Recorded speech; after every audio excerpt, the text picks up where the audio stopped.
ਇਹ ਸੀ ਸਾਡਾ ਕਾਬਿਲ ਮਿਹਨਤੀ ਪਾਕਿਸਤਾਨ।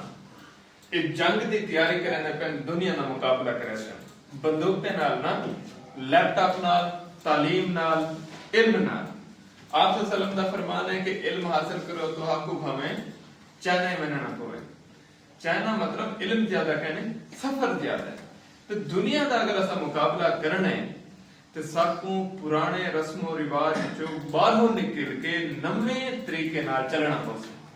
नवा तरीका क्या है कि पहले असा डांग रेड में हिंदे आसे भला ट्रैक्टर ट्राली चलेंदे आसे, हुन ट्राले डंपर चलदे हैं। ते इवें ही पहले बेरोजगार दे तरीके हैं, हुन लैपटॉप। इधर एक लैपटॉप है ना, ਇਹ ਕੋਈ 30-40 ਹਜ਼ਾਰ ਦਾ ਹੋਸੀ, ਲੇਕਿਨ ਇਹਦੀ ਖੂਬਸੂਰਤ ਗੱਲ ਹੈ ਕਿ ਇਹਦੇ ਨਾਲ ਤੁਸੀਂ 30-40 ਲੱਖ ਰੁਪਇਆ ਕਮਾ ਸਕਦੇ ਹੋ। ਕਿਵੇਂ 30-40 ਹਜ਼ਾਰ ਨਾਲ 30-40 ਲੱਖ ਰੁਪਇਆ ਤੁਸੀਂ ਕਿਵੇਂ ਕਮਾ ਸੋ ਕਿ ਅਗਰ ਤੁਹਾਡੇ ਕੋਲ ਕੋਈ ਸਕਿੱਲ ਹੋਸੀ, ਤੁਹਾਡੇ ਪੱਲੇ ਕੋਈ ਚੰਗੀ ਸਕਿੱਲ ਹੋਸੀ ਤੇ ਤੁਹਾਡੀ ਹੋਸੀ ਬੱਲੇ ਬੱਲੇ, ਨਾ ਤੇ ਤੁਹਾਡੇ ਪੱਲੇ ਹੋਸਨ ਖੱਲੇ। ਸਿੱਧੀ ਗੱਲ ਹੈ। ਇਹ ਸਾਰੇ ਕਨੇ ਜ਼ਿਆਦਾਤਰ ਜਿਹੜੇ ਨੌਜਵਾਨ ਬੈਠੇ ਇਹਨਾਂ ਦਾ ਤਾਲੁਕ ਸਰਾਕੀ ਵਸੇ ਨਾਲ ਹੈ। उवें असां सारे पाकिस्तानी से विच एक दो बे भी थी सकते हैं, हाँ बल्कि थी सकते हैं तो सारे ना पंजाबी थी सकते हैं, पश्तून थी सकते हैं, बलोच थी सकते हैं। मैं तो उवें सीधा सादा बंदा सराकी होवे, पंजाबी होवे, बलोच होवे, पठान होवे, खाब पाकिस्तानी कोई भी होवे, मैं तो दुनिया का कोई बंदा होवे, अगर वो लैपटॉप रखेंदे उनके कोल कोई स्किल भी है, वो पूरी दुनिया च जिथा वैसी वो दुनिया होंदी है वो जहान होंदा है। इकबाल आख्या है कि हिंदुस्तान क्या पूरा जहां हमारा। और ये हकीकत है कि अगर तुहारे कने लैपटॉप है भाई तुसा मालिक है, तुहारे कने एक लैपटॉप है, तुसा फ्रीलांसिंग करंदे वे, तुसा $2-3,000 कमांदे, तुहाडी मर्जी दुबई वन पाओ फ्लैट गिन के तो ठीक ने बह के काम करो, तुहाडी मर्जी चाइना वन पाओ, तुहाडी मर्जी तुर्की वन पाओ, भावे कनाडा वन पे, भावे सऊदी अरब वन पाओ, ਤੁਹਾਡਾ ਨਾਲ ਅਪਾਰਟਮੈਂਟ ਬੁੱਕ ਥੀ ਆਪੀ ਹੋਵੇ, ਉਤੇ ਹੀ ਤੁਸੀਂ ਮਹੀਨਾ ਦਾ ਅਗਰ $4,000 ਕਮਾਓ, $1,000 ਤੁਹਾਡਾ ਖਰਚਾ, $3,000 ਦੀ ਬਚਤ ਤੇ ਡੇਲੀ ਮੈਂ ਮਸਜਿਦ ਰਬੀ ਨਮਾਜ਼ ਹੀ ਪੜ੍ਹੋ ਤੇ ਜ਼ਿੰਦਗੀ ਗੁਜ਼ਾਰੋ।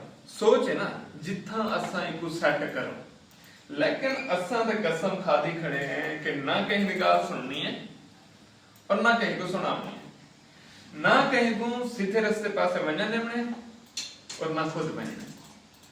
और उनकी वजह है कि पूरी दुनिया ये सोचेंदी पई है कि असां क्या करूं।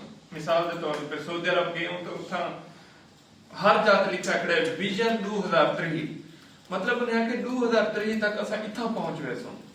इंडिया ने अपनी इकोनॉमी सेट की थे, असां 2025 तक इत्था पहुंच गए सो।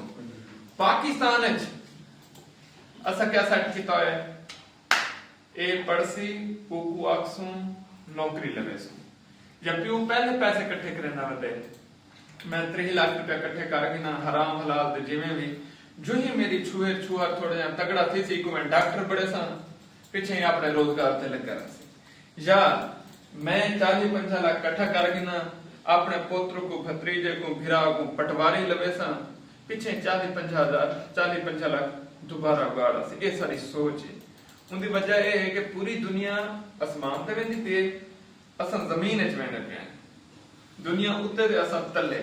दुनिया सोचेंदी है कि आने वाले वक्त सारा मुल्क किवें तरक्की करे सी, असां सोचेंदे हैं कि दाने किवें पूरे करे सो, आटा किवें पूरा करे सो, बाल दी शादी करनी उनदे वास्ते क्या करूं, कोठे बनवावणे, धी दी शादी करनी उनदा जहेज दा भंडाणी चावणे, मतलब मुख्तलिफ सारे ये चीजें।